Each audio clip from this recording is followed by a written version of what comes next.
창세기 4장 5절부터 8절까지 시작. 가인과 그의 재물은 받지 아니하신지라. 가인이 몹시 분하여 안색이 변하니 여호와께서 가인에게 이르시되 내가 분하여 함은 어찌 됨이며 안색이 변함은 어찌 됨이냐. 내가 선을 행하면 어찌 낯을 들지 못하겠느냐. 선을 행하지 아니하면 죄가 문에 엎드려 있느니라. 죄가 너를 원하나 너는 죄를 다스릴지니라. 가인이 그의 아우 아벨에게 말하고 그들이 들에 있을 때에 가인이 그의 아우 아벨을 쳐 죽이니라. 아멘. 네, 오늘 추석 연휴인데도 이렇게 나와주셔서 얼마나 감사한지 모르겠어요. 떡은 많이 드셨어요? 이제 날씨도 많이 이제 수그러졌죠. 이제 오늘 제목을 가인과 아벨 2예요. 지난주에는 가인과 아벨 첫 번째였다면 이번엔 두 번째입니다. 그 5절을 한번 다시 보시죠. 5절을 5절을 보시면 가인과 그의 재물은 받지 아니하신지라. 이제 가인이 하나님께 드렸던 그 자기와 그 재물을 하나님이 연락하지 않았다 이거죠. 그래서 가인에게 어떤 결과가 왔어요? 가인이 몹시 분하여 안색이 변하니 이렇게 됐죠. 근데 이 분하여 안색이 변했다라고 하는 이 단어들이요, 그냥 그 평범한 단어들이 아닙니다. 언뜻 보면 아벨의 제사는 받고 가인의 제사는 받지 않으니까 이제 화가 난 거잖아요. 화가 났어. 질투심도 나고. 그런 건 아닙니다. 이건 근본적인 이야기예요. 근본적인 이야기. 가인은 지금 모든 사람을 대표로 여기 서 있는 거예요. 아벨은 누구의 대표죠? 그리스도의 대표, 그리스도의 모형이면서 동시에 우리의 모형이기도 해요. 왜냐하면은 우리도 아벨이 되어서 죽어야 되니까. 근데 가인은 지금 그런 그 십자가의 죽음을 통과하지 못한 상태에 있는 가인을 그려주고 있는 거예요.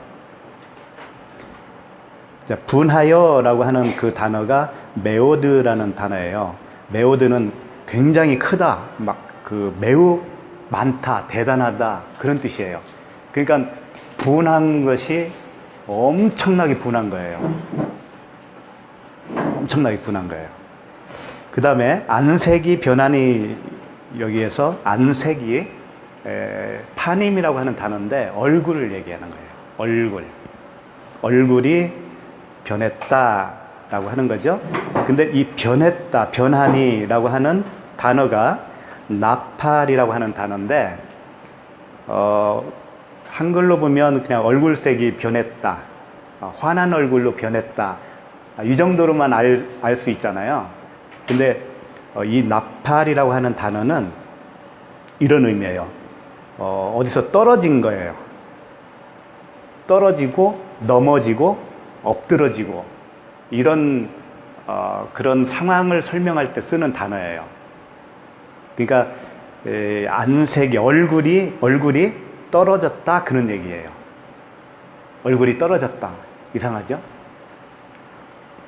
그러니까 얼굴로 표현을 했지만 사실상 이게 머리라고 생각하시면 돼요. 머리. 예수님이 십자가에서 다 이루셨다 하고 머리를 숙이셨다고 그랬죠. 숙이시고 혼이 떠나가시니라 그 말씀하셨죠. 그게 머리 둘 곳으로 갔다라고 제가 설명해 드린 적이 있잖아요. 그러니까 예수 그리스도께서는 우리를 대신해서 머리를 떨구신 거예요. 근데 가인은 지금 가인 스스로가 머리를 떨군 거예요. 그럼 어떻게 의미가 다른 거예요, 이게? 가인은 스스로 죽은 거란 말이에요. 스스로 죽은 거예요. 그리스도는 우리를 대신해서 죽으신 거고 가인은 스스로 죽은 거라고요. 그걸 안색이 변하니 이렇게 표현한 거죠. 그러니까 이런 말씀 있잖아요. 허물과 죄로 죽었다라고 그러잖아요. 우리에게 허물과 죄로 죽었다. 그겁니다. 그러니까 십자가에서 우리가 그리스도와 함께 연합해서 죽고 함께 살아나지 아니하면 스스로 죽은 거예요. 허물과 죄 가운데 죽어 있는 상태가 되는 거예요. 지금 그 가인이 그 상태에 있는 것을 지금 설명을 하고 있단 말이에요. 그러니까 이 안색이 변했다라는 것은 가인이 지금 머리가 떨어진 거예요. 어디서 떨어졌을까요? 하나님으로부터. 그렇죠? 여호와 하나님으로부터 이렇게 분리되어 나온 상태. 포도나무 가지가 포도나무에 붙어 있지 못한 상태. 떨어져 있는 상태. 그러면 열매를 맺을 수가 없다. 그렇죠? 그럼 6절을 한번 보시죠. 6절 보시면 여호와께서 가인에게 이르시되 내가 분하여 함은 어찌 됨이며 안색이 변함은 어찌 됨이냐. 이제 여호와께서 질문하시는 거예요. 네가 안색이 변하고 이렇게 분하여 함은 어찌 됨이냐. 7절 가인이 대답을 합니다. 계속 하나님 말씀하시죠. 내가 선을 행하면 여기서 이 선은 토부가 아니에요. 토부라는 그 낱말이 아니고 글자가 아니고 야타부라고 하는 단어를 썼어요. 야타부. 이게 무슨 이야기냐면은 언뜻 이렇게 생각이 되잖아요. 가인아, 네가 그렇게 안색이 변할 정도로 분노하지 말고 선하게 살면 되지 않냐. 그런 얘기로 들리잖아요. 선하게 살면 너도 아벨같이 되는 거야 라고 이렇게 들릴 수가 있어요. 그런 의미가 아니라는 것을 단어에서 알 수가 있어요. 이 선은 토부가 아니고 야타부인데 어떤 그 의미를 가지고 있냐면 즐겁고 기쁘다 이런 그 단어들이 같이 포함되어 있어요. 이 선이라고 하는 것은 마치 이런 거였었어요. 그 야곱이 그 자기 형 에서가 자기를 잡으러 온다는 소문을 들었잖아요. 그래서 이제 약복강에서 드디어 하나님을 만나고 나서 대면을 하잖아요. 그렇죠? 그때 이런 말을 했어요. 야곱이 창세기 32장 9절에 보면 야곱이 또 이르되 내 조부 아브라함의 하나님 내 아버지 이삭의 하나님 여호와여 주께서 전에 내게 명하시기를 내 고향 내 족속에게로 돌아가라 내가 내게 은혜를 베풀리라 하셨느니라. 하나님이 자기에게 약속한 그 말을 지금 기억해낸 거예요. 그러면서 하나님이 어떤 말씀하셨냐면 내가 내게 은혜를 베풀리라 하셨나이다. 이때 그 은혜를 베풀리라가 야타부예요. 그게 선이라고요. 그러니까 여기서 야타부, 이 선을 행하면이라고 했을 때 이 선은 은혜로 보시면 돼. 그냥 은혜. 그러니까 은혜가 너 안에 있으면 이런 얘기예요. 쉽게 말하면 하나님이 주시는 그 은혜, 하나님이 주시는 은혜가 뭐겠어요? 딱 하나밖에 없는 거예요. 생명이잖아요. 생명. 그렇죠? 예. 그 구원의 은혜, 그걸 야타부라고 하는 거예요. 그러니까 지금 가인에게 하나님이 뭐라고 하시는 거냐면은 그러니까 선하게 살아라 그런 얘기가 아니죠. 이제 절대 아니죠. 네 안에 하나님이 주신 그 은혜가 있니? 그런 얘기예요. 네 안에 하나님이 주신 그 새 생명이 네 안에 있는 거 맞냐? 이런 얘기예요. 그렇게 되면 어떻게 되겠어요? 어찌 낯을 들지 못하겠느냐, 이제 그런 얘기가 되잖아요. 그렇죠? 그럼 여기서 이제 낯을 든다라고 하는 의미도 그냥 얼굴을 이렇게 민망해서 이렇게 떨궜다가 다시 하나님 앞으로 이렇게 머리를 든다 이런 의미가 아니고, 든다라고 하는 거, 이 낯을 든다, 이것은요, 일으켜 세운다라는 의미예요. 십자가는 일으켜 세우는 겁니다. 우리는 이렇게 다 가로로 누워 있는 거예요. 시체예요. 허물과 죄로 죽어 있으니까. 그러면 세운다라고 하는 의미는 항상 그 위로, 하늘로 똑바로 세워진다라는 의미예요. 그러니까 지금 가인에게 하는 말씀이 무슨 말씀이냐면, 네 안에 하나님이 부어주신 은혜로 인해서 생명이 들어왔다면 네가 십자가에서 똑바로 세워진 자가 맞는 거 아니겠느냐, 이런 말씀하신 거란 말이에요. 그러니까 이 은혜는 그 선한 사마리아인 이야기 아시죠? 거반 죽어 있는 그 나그네를 선한 사마리아인이 가서 살려줬잖아요.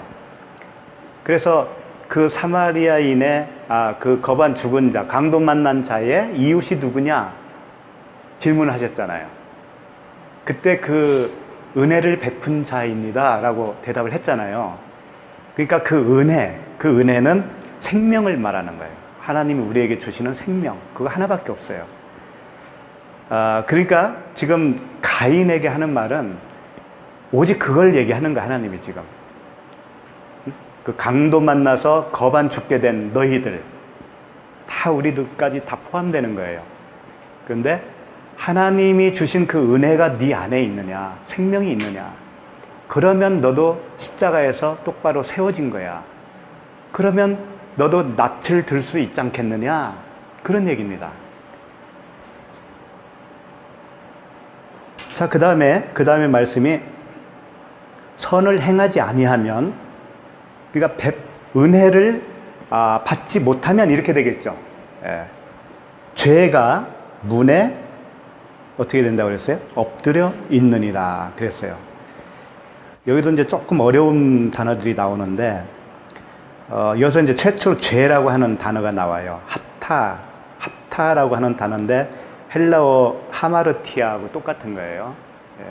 히브리어로 하타라고 하는 건데, 이 죄가 이제 처음으로 등장을 했죠.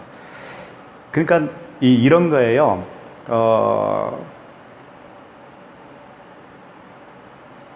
야고보서에 보면은 뭐가 있죠? 그 행함이 없는 믿음. 그 들었죠? 그러면 그 행함이 어떤 행함일까요? 그게 행함이 없는 믿음. 그래요. 예, 대답을 잘 하셨어요. 오늘 새로 오신 분 좀. 말씀을 킵하고 있지 않아요. 와, 말씀을 샤마르, 가슴에 새기지 않고 있는 상태. 예. 이렇게 훌륭하신 분들이 이렇게 오셨으니 참. 너무 감사해요. 바로 그거예요. 그러니까, 가인이 지금 낯을 들지 못했다. 그 머리가 떨어져 있는 상태다. 하나님과 분리되어서 죽어 있는 상태다. 라고 하는 것은 바로 생명을 줄 수 있는 은혜가 그 안에 없다라고 하는 거예요. 그러니까 야고보서에서 나오는 행함이 없는 믿음도 역시 그 생명을 흘려줄 수 있는 행함, 그 행함이 없다면 네가 가지고 있는 믿음도 헛것이지 않겠느냐, 그런 의미예요. 그래서 이제 선을 행하지 아니하면 죄가 문에 엎드리느니라 이랬는데, 이 죄 하타가 문에 엎드렸다. 이 문은요, 페타흐라고 하는 단어인데, 열린 통로, 출입구 뭐 이런 말씀이 돼요. 그러니까 문이죠. 그냥 말 그대로 문인데, 그 문을 얘기했겠어요? 그 문에 엎드리느니라. 참, 어떤 상상이 돼요? 가인이 선을 행하지 아니하면 그 문에 죄가 엎드린다는 거예요. 뭔지 잘 모르겠죠, 이게. 그래서 이런 말씀을 찾았어요. 그 무슨 말씀이냐면, 그냥 제가 읽어드릴게요. 미가서거든요. 미가서 7장 5절에 보면 이런 말씀이 있어요. 너희는 이웃을 믿지 말며 친구를 의지하지 말며 내 품에 두은 여인에게라도 내 입의 문을 지킬지어다. 이랬어요. 이게 무슨 말씀이냐면 내 품에 두은 여인에게라도 내 입의 문을 지킬지어다 라고 했을 때 이 문이 페타흐거든요. 지금 가인에게 한 그 문 똑같은 단어예요. 그런데 내 입의 문이라고 그랬잖아요.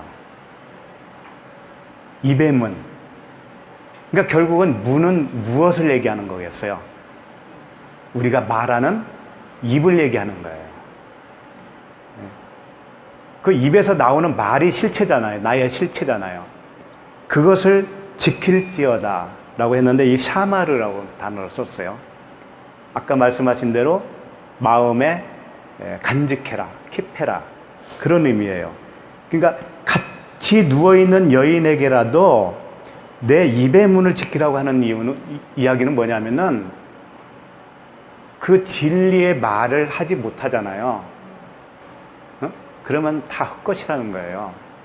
그래서 그 다음 절에 이런 말씀이 덩달아 나온 거예요. 뭐냐면 아들이 아버지를 멸시하며 딸이 어머니를 대적하며 며느리가 시어머니를 대적하리니 사람의 원수가 곧 자기의 집안 사람이로다. 그러니까 아들이 아버지를 멸시한다는 거예요. 딸이 어머니를 대적하고 며느리가 시어머니를 대적하고 그래서 사람의 원수가 자기의 집안 사람이다. 어디서 많이 들었잖아요. 예수님이 하신 말씀인데 미가서에 나온단 말이야. 이게 이 말은 뭐냐면 그 문, 입이라고 하는 문 안에 담고 있는 말이 서로 다르기 때문에 그 가족과의 분쟁이 있다라는 거예요.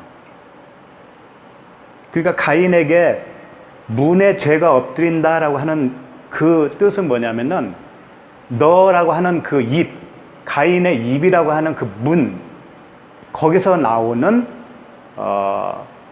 그 말을 얘기하는 거예요. 그게 언제든지 튀어나올 수 있도록 거기서 엎드려 있다라고 그러는 거예요. 이 엎드리다가 무슨 말씀이냐면 나바치라고 하는 단어인데 웅크리고 있다 그런 얘기예요.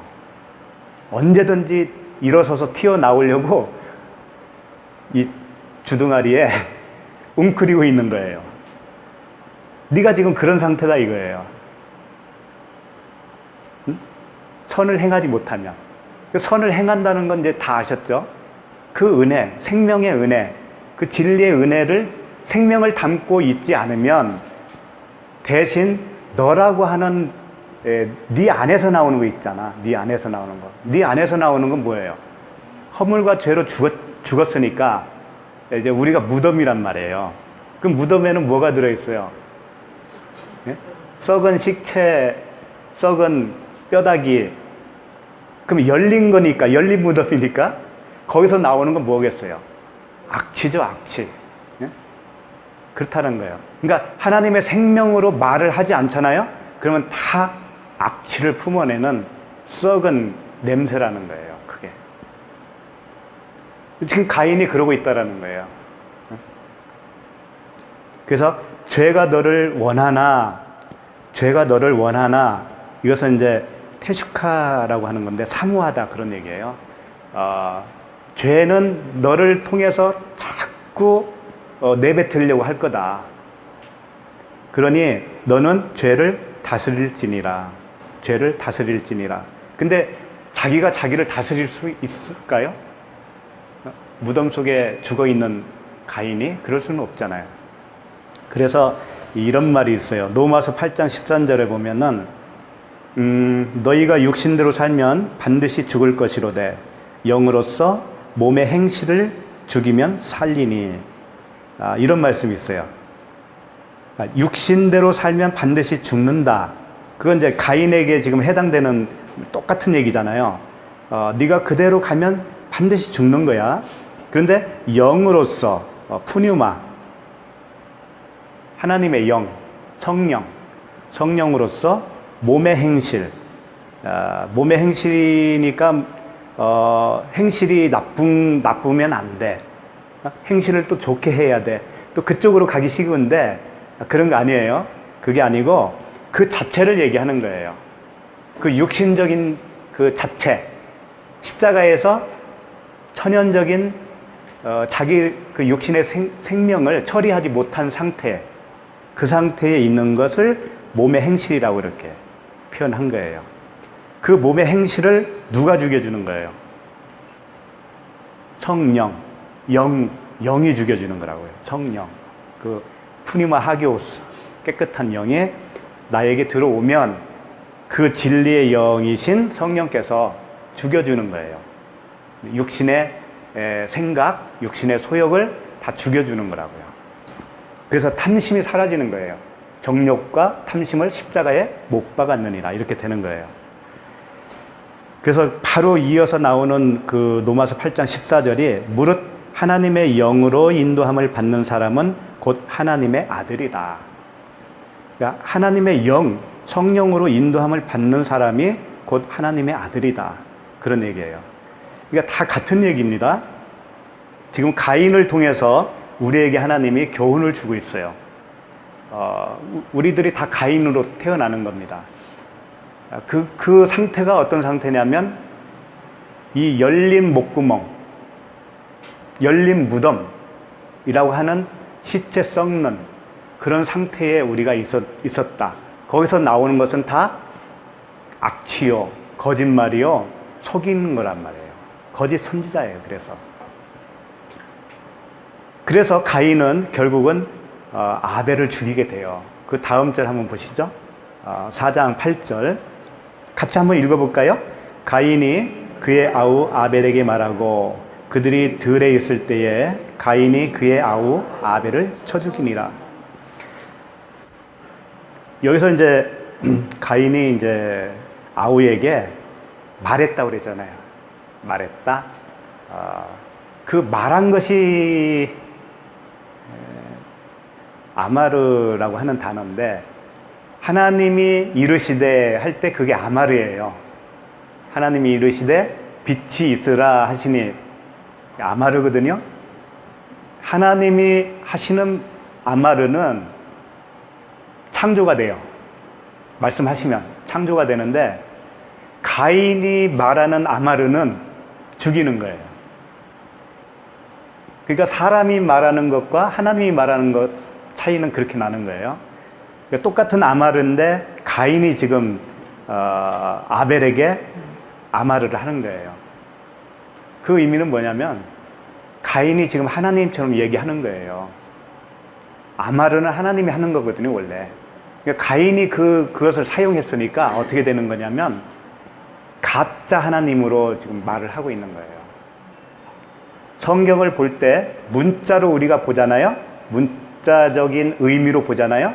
그러면 이게 가인이 되는 거예요. 가인이 말하는 거예요. 그럼 이 가인이 나를 죽인다고요. 그런 꼴이 되는 거예요. 그러니까 지금 가인이 아벨에게 말했다라고 하는 것은 뭐냐면 가인이 하나님처럼 되어서 아벨에게 속이고 있는 거예요. 근데 이게 먼저 말했기 때문에 이건 뭐냐면 계획적으로 한 거잖아요. 계획이 들어있는 거예요. 어떤 말을 했을 것 같아요? 그 뒤에 보면은 그들이 들에 있을 때에 그랬잖아요. 그러니까 아벨을 들로 유인을 했겠죠. 그렇죠? 그래서 이 가인이 우리가 다 가인이었잖아요. 가인은 이렇게 계획적이에요. 계획적으로 죄를 짓는다고요. 그게 가인의 특색이에요. 그러니까 예수님이 뭐라고 하셨죠? 계획하지 말고 무슨 말을 해야 될지 미리 생각하지 말고 그때 가서 해라. 내가 일러줄게 그러잖아요. 그리고 나인 우우 해라. 옳습니다 옳습니다 아니다 아니다. 그것만 하라는 거예요. 우리에게 미리 그렇게 생각을 골똘하게 하지 말라는 거예요. 그러니까 우리의 삶도 마찬가지예요. 우리의 삶도 내가 계획해서 세우는 것이 좋은 것 같지만 세상 사람은 그렇게 합니다. 가인은 그렇게 하는 거예요. 그런데 하나님의 전적인 의존 상태에 있는 우리들은 어떻게 끌려가든지 간에 다 맡기고 가는 거예요. 그게 계획 없이 가는 거예요. 근데 지금 가인은 아벨에게 계획적으로 말을 했어요. 그래서 들로 유인한 거예요. 그러니까 예수님을 죽이려고 모함을 했잖아요. 모의를 했잖아요. 이런 말이 있어요. 요한복음 12장 10절에 보면은 대제사장들이 나사로까지 죽이려고 모의하니, 항상 이놈들은 모의를 한다니까. 그 일을 벌이기 전에. 그 다음에 요한복음 11장 53절에 보면 이날부터 그들이 예수를 죽이려고 모의하니라. 나사로가 살아나니까 그걸 없애야 증거가 소멸되잖아요.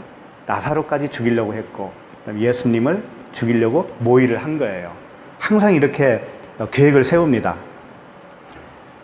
그런데 이제 중요한 것은 그들이 들에 있을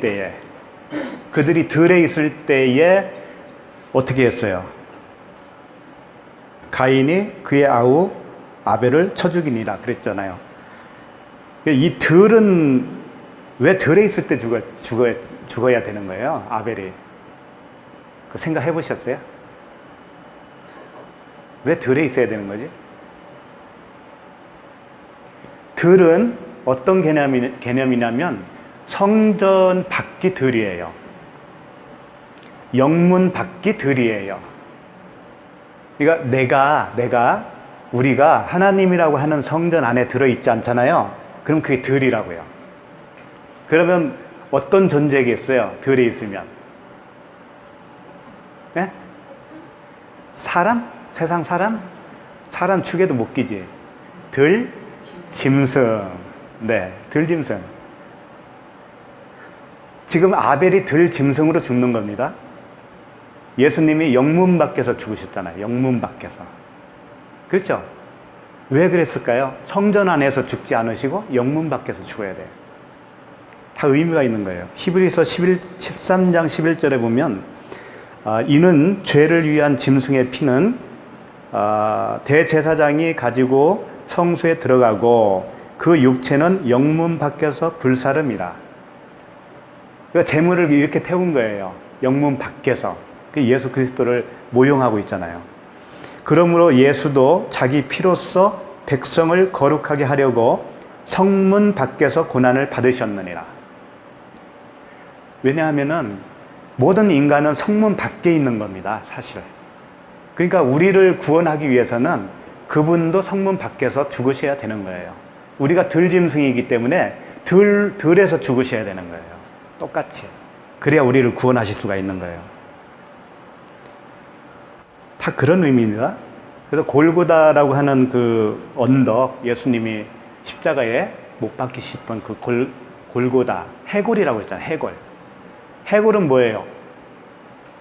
그냥 죽어있는 뼈다귀 아닙니까? 우리들의 영적 상태를 그렇게 표현을 하고 있는 거예요. 예수님이 그렇게 죽으시는 거예요. 자, 이제 여기까지 오늘 다 했죠. 이제 다 했어요. 창세기 4장 8절까지. 그래서 이제 말씀을 좀 다른 곳을 좀 보면서 조금 연관해서 살펴보려고 해요. 여기는 좀 찾아봅시다. 요한복음 8장 1절부터 한번 쭉 읽어보시죠. 시작. 예수는 감난산으로 가시니라. 아침에 다시 성전으로 돌아오시니 백성이 다 나아오는지라. 앉으사 그들을 가르치시더니 서기관들과 바리새인들이 음행 중에 잡힌 여자를 끌고 와서 가운데 세우고 예수께 말하되 선생이여 이 여자가 간음하다가 현장에서 잡혔나이다. 모세는 율법에 이러한 여자를 돌로 치라 명하였거니와 선생은 어떻게 말하겠나이까. 그들이 이렇게 말함은 고발할 조건을 얻고자 하여 예수를 시험함이로라. 예수께서 몸을 굽히사 손가락으로 땅에 쓰시니 그들이 묻기를 맞이 아니하는지라. 이에 일어나 이르시되 너희 중에 죄 없는 자가 먼저 돌로 치라 하시고 다시 몸을 굽혀 손가락으로 땅에 쓰시니 그들이 이 말씀을 듣고 양심의 가책을 느껴 어른으로부터 시작하여 젊은이까지 하나씩 하나씩 나가오고 오직 예수와 그 가운데 있는 여자만 남았더라. 예수께서 일어나사 여자 외에 아무도 없는 것을 보시고 이르시되 여자여 너를 고발하던 그들이 어디 있느냐 너를 정죄한 자가 없느냐 대답하되 주여 없나이다. 예수께서 이르시되 나도 너를 정죄하지 아니하노니 가서 다시는 죄를 범하지 말라 하시니라. 네, 여기까지만요. 잘 아시는 내용이죠?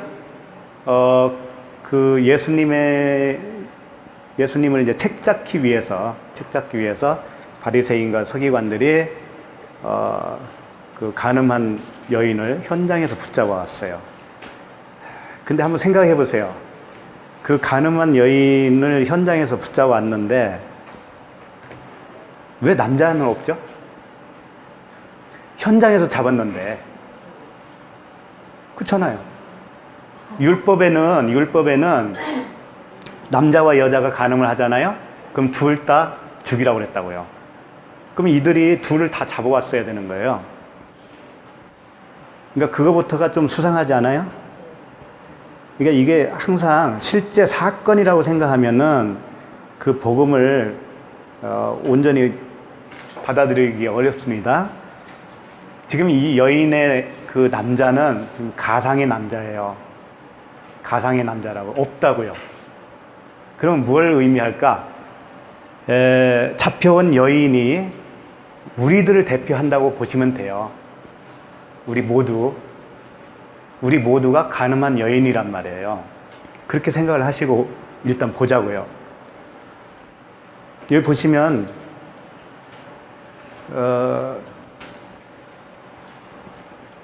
바리새인들이 이제 잡힌 그 여인을 끌고 와서 예수께 말합니다. 선생이여, 여자가 간음하다가 현장에서 잡혔나이다. 모세는 율법에 이러한 여자를 돌로 치라 명하였거니와 선생은 어떻게 말하겠나이까? 이렇게 질문을 했어요. 그래서 예수님이 어떤 행동을 취했습니까? 6절. 그들이 이렇게 말하면 고발할 조건을 얻고자 하여 예수를 시험함이로라. 예수께서 몸을 굽히사 손가락으로 땅에 쓰시니, 자, 손가락으로 땅에 쓰셨어요, 뭔가를. 그리고 그들에게 그들이 묻기를 맞이 아니하는, 잘 안 보여가지고 내가. 한번 읽어주시죠. 7절.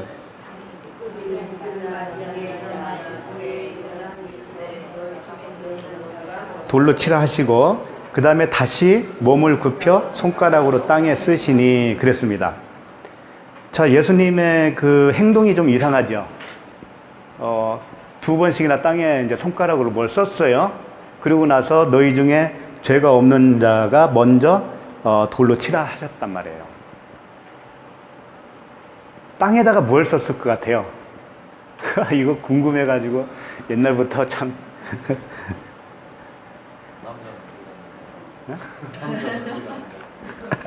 남자는 어디 갔느냐?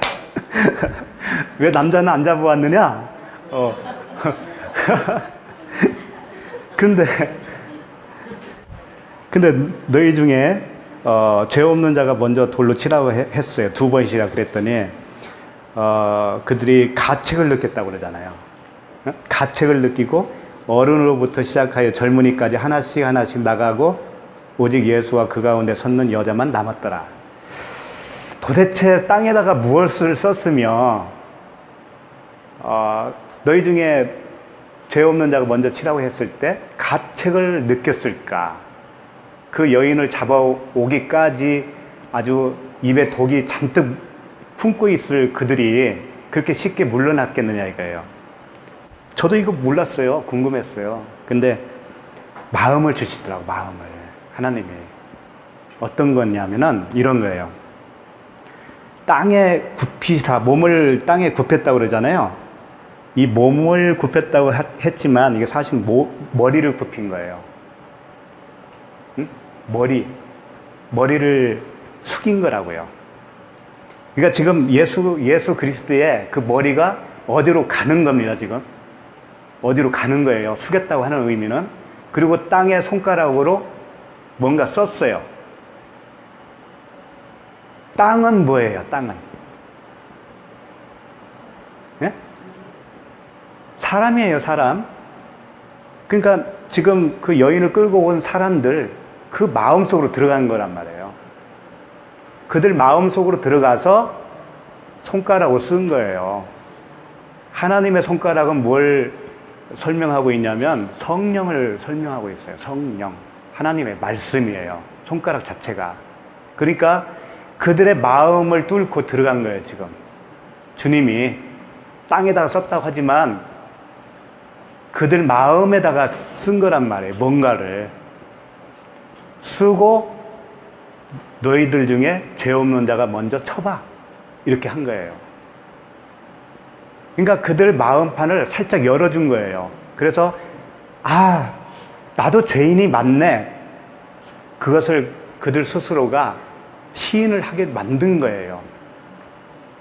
아니 땅에다가 얼마나 글씨를 많이 쓸 수가 있으며 그 시간에 또 그 많은 사람들이 와서 다 뭐라고 썼는지 보고 가고 그런 얘기는 없잖아요 지금.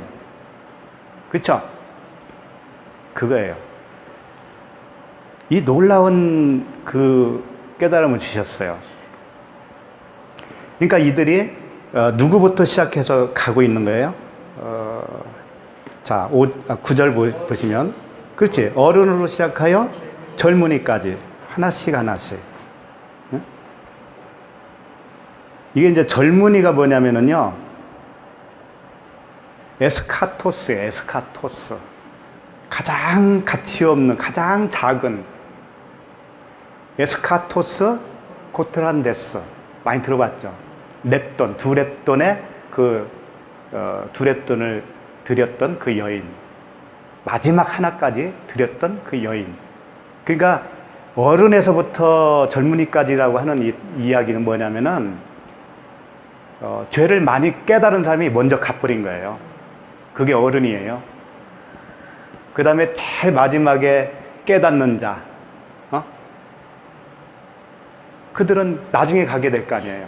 어쨌든 그 마음판에서 하나님의 역사가 일어난 거예요.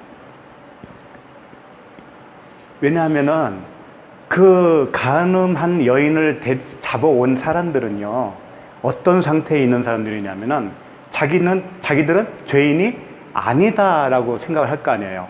오히려 그 율법을 준행하기 위해서 잡은 거잖아요. 그렇죠? 율법에 준수했다고요. 그게 누구예요? 대표적인 인물이 바울이잖아요. 사도 바울. 그러니까 이 비유에서는 주님이 여인의 그 간음한 여인을 보면서 그 여인을 가지고 어떤 교훈을 주느냐면은 죄라고 하는 것이 무엇인가, 진짜 죄가 무엇인가를 가르쳐 주고 있는 거예요. 일단 그 여인을 붙잡아 온 그 군중들은, 바리새인 서기관들은 자신의 죄를 몰랐어요. 자기들은 율법을 잘 지키면 그게 죄가 아닌 걸로 알았다고요. 그러면 그걸 어기면 뭐예요? 어기면 죄라고 생각한 거죠. 그러니까 그들의 관점은 뭐냐면 항상 율법적이고 도덕적이고 사람 생각적이에요. 응? 그냥 통념적인 그 잣대를 가지고 죄를 이게 죄다 죄가 아니다를 결정을 하고 있는 거예요. 그러면 그 잣대로 볼 때는 여인이 간음한 여인이 죄인이에요, 아니에요? 죄인이에요. 그들이 볼 때는. 근데 하나님이 볼 때는 누가 죄인이냐면 이 간음한 여인이 죄인이 아니고 그들이 죄인이라는 거예요. 그들이. 간음한 여인을 잡아온 그들이 죄인이라는 거예요. 그걸 그들 마음속에서 깨닫게 해주신 거예요. 그러니까 그들이 이제 다 도망갔잖아요. 그러면서 이제 주님이 또 물어보죠. 예수께서 10절, 예수께서 일어나사 여자 외에 아무도 없는 것을 보시고 이르시되 여자여 너를 고발하던 그들이 어디 있느냐? 너를 정죄한 자가 없느냐? 대답하여 주여 없나이다. 예수께서 이르시되 나도 너를 정죄하지 아니하노니 가서 다시는 죄를 범하지 말라 하시니라. 자, 고발하던 자가 있어요, 없어요? 없어요. 율법이 떠나가 버렸어요. 그 다음에 나도 너를 정죄하지 않는다. 예수님이 그 말씀 뭐예요? 너 이거 죄 아니야. 그 말씀이잖아요. 너 간음하고 왔는데 너 이거 죄 아니야. 그 말씀을 하신 거라니까요. 그러면서 뭐라고 했냐면 다시는 죄를 범하지 말라 그랬는데 이건 이런 말이 아닙니다. 다시는 죄 짓지 마 이런 것은 원에 있지도 않아요. 어떻게 되어 있냐면 다시는 죄를 짓지 않을 거야 이런 식으로 되어 있어요. 더 이상 죄가 너에게는 없다 이런 의미로 쓰여 있어요. 그러면 이 죄인이 그 여인이 왜 죄인이 아닐까요? 분명히 율법으로 봤을 때는 간음을 했으면 그 죄인인데 어째서 죄인이 아닐까요? 바로 이거예요. 한번 찾아볼까요? 로마서 7장 9절 말씀. 로마서 7장 9절 말씀에 보면 전에 율법을 깨닫지 못했을 때에는 내가 살았더니 계명이 이름에 죄는 살아나고 나는 죽었도다. 이게 사도 바울이 하는 얘기입니다. 잘 보셔야 돼요. 전에 율법을 깨닫지 못했을 때가 있었다라는 거예요. 사도 바울이 율법으로 말하면 어떻다고요? 흠이 없을 정도였다고 그랬어요. 율법으로는 바리새인 중에 바리새인이요 가말리엘이라고 한 문화생이었잖아요. 그러니까 율법을 깨닫지 못했을 리가 없어 보이잖아요. 시퍼렇게 살아서 누구죠? 스테반이 죽을 때 옆에서 지켜봤잖아요, 다. 그리고 다메섹 도상으로 또 기독교인들을 잡으러 가는 그렇게 열심분자였잖아요. 그때를 얘기하는 거예요. 그때까지는 율법을 준행하는 자였는데 정말 율법이 말하는 그 의미를 몰랐다 그런 얘기예요. 그러니까 이 상태가 누구냐면 아까 간음한 여인을 잡아온 그들이 그런 상태인 거예요. 자기들은 의로운 거예요. 지키면 잘한 거잖아요. 어기면 못한 거잖아요. 항상 그 기준으로만 살고 있는 상태. 그게 지금 사도 바울이 전에 율법을 깨닫지 못했을 때에는 내가 살았더니 이렇게 설명을 한 거라고요. 왜냐하면은 율법을 잘 준수했기 때문에 죄인이 아니라고 생각을 했단 말이에요. 그러니까 자기가 살아있지. 그렇죠? 그런데 계명이 이름에 죄는 살아나고 나는 죽었도다. 계명이 어느 날 자기에게 이르렀어. 깨닫게 해주셨단 말이에요. 그러니까 진짜 그 죄를 알게 되었다 그런 얘기예요. 그러니까 아까 여인을 붙잡아 왔던 사람들, 그들 마음에 주님이 역사하니까 진짜 그 죄를 알게 됐잖아요. 그들이. 그 전에는 몰랐을 거 아니에요? 그거 똑같은 현상이에요, 지금. 그래서 이제 계명이 이루었다는 것은, 계명은 뭐냐면 그 껍데기, 문자적인 율법 안에 들어있는 하나님의 마음이에요. 하나님의 마음. 그건 사랑이거든요. 아가페. 그걸 계명이라고 그래요. 그러니까 새 계명을 주노니 서로 사랑하라 그랬잖아요. 그러니까 그 하나님의 마음, 그 하나님의 사랑을 알고 보니까, 그걸 받고 보니까 율법 안에 있는 그 사랑이 진짜였네 라고 하는 것을 본 거예요. 그 전에는 그냥 껍데기만 알고 그대로 준행을 했었다라는 거예요. 그래서 죄가 이제 살아나고 나는 죽었도다 이렇게 표현을 할 수 있는 겁니다. 반드시 이렇게 되어야 구원이에요, 이게. 죄가 살아나고 나는 죽어야 그게 구원이라고요. 그러면 아까 등장인물 중에 그렇게 죽은 사람이 누구예요? 간음한 여인을 데리고 온 군중들이에요? 아니면 간음한 여인이에요?